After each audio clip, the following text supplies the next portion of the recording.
Hare Krishna. The 18th chapter, Srila Prabhupada has titled it Conclusion, the Perfection of Renunciation. It is more or less a summary of the entire Bhagavad Gita, just as the second chapter is. The first verse of the first chapter, as we saw at the beginning, exhibited Dhritarashtra's anxiety,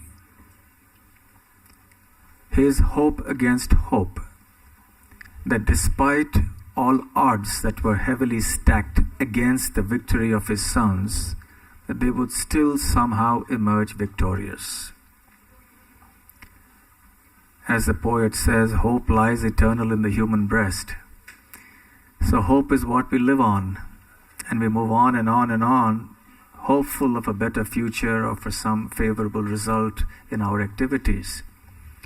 It is better to hope for something sublime and to strive for it in an authorized way than to live in vain hope for things that are against the principles of dharma, as Dhritarashtra was doing. So Dhritarashtra's hopes in any case were doomed. And in this final verse of the final chapter of the Bhagavad Gita, Sanjaya drives a nail in the coffin, so to speak, of the hopes of Dhritarashtra. Yatra Yogeshwaraha Krishna, Yatra Partho Dhanurdharaha, Yatra Shri Vijayo Bhutir Dhruvanitir Matir Mama. Wherever there is Krishna, who is the master of all mystics, Yogeshwara, wherever there is his great devotee Arjuna, the wielder of the Gandiva bow, so there will always be opulence, morality, victory, and so on. So Sanjay unequivocally, clearly declares that there is no hope that the Kauravas will emerge victorious. And Dhritarashtra now is convinced, yes, although he's very unhappy about it, that his sons have no chance of victory.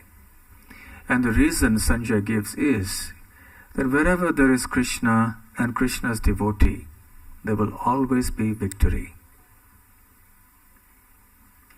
Sometimes when our devotees chant the Hare Krishna Mahamantra and Kirtan, they pronounce it in different ways.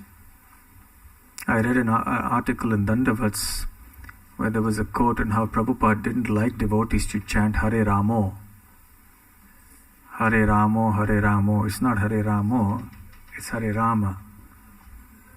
So like that, many of our devotees when they chant Kirtan, they say Hare Krishna, instead of Hare Krishna. And in Hindi, Hare means to lose, So there Krishna loses, Krishna is lost. Rather you should say Jite Krishna. Krishna always wins. Param Vijayate Shri Krishna Sankirtanam. So Krishna is always victorious and Krishna's devotees are always victorious. Materially, sometimes they may be victorious and sometimes they may not, but ultimately they are always victorious on a spiritual platform.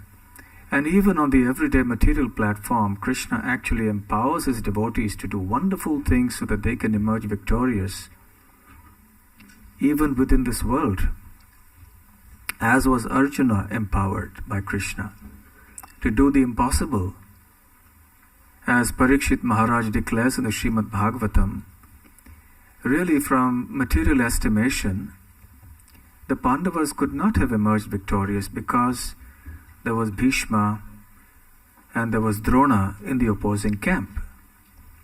And they were like giant Timingala fish that swim in the ocean, which can swallow many whales.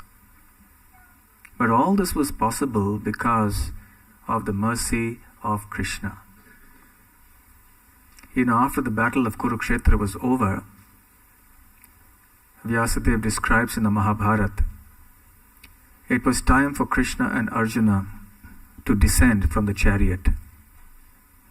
All the 18 days of fighting were over. The Pandavas were victorious. And normally it is the custom that the charioteer descends first and then the master descends later. So Krishna was playing the role of the charioteer and Arjuna was playing the role of the master. He was the one instructing Krishna, turn left, turn right, move ahead.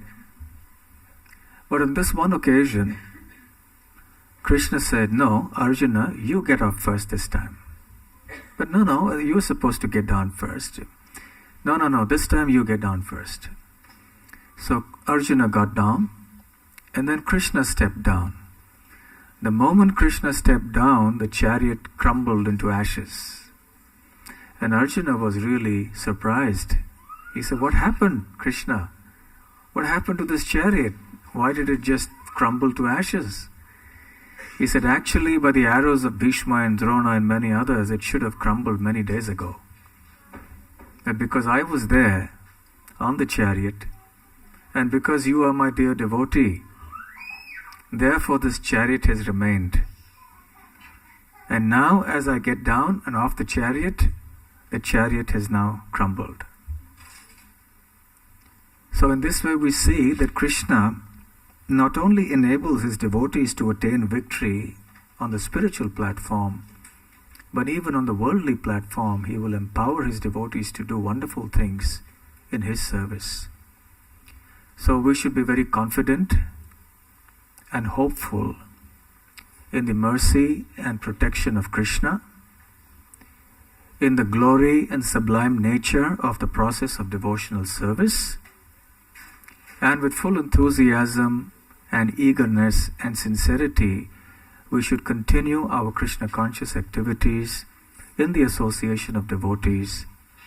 There is much to be done for our own individual spiritual upliftment and also for the upliftment of the world at large.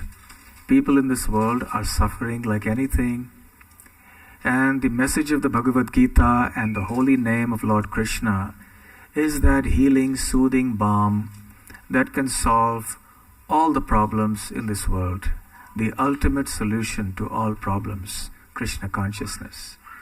And with this message, we will end our discussion on the Bhagavad Gita in this wonderful recitation on the occasion of Gita Jayanti. Srimad Bhagavad Gita ki jai, Shri Shri Radha Gokulanand ki jai, Gaur Premanande.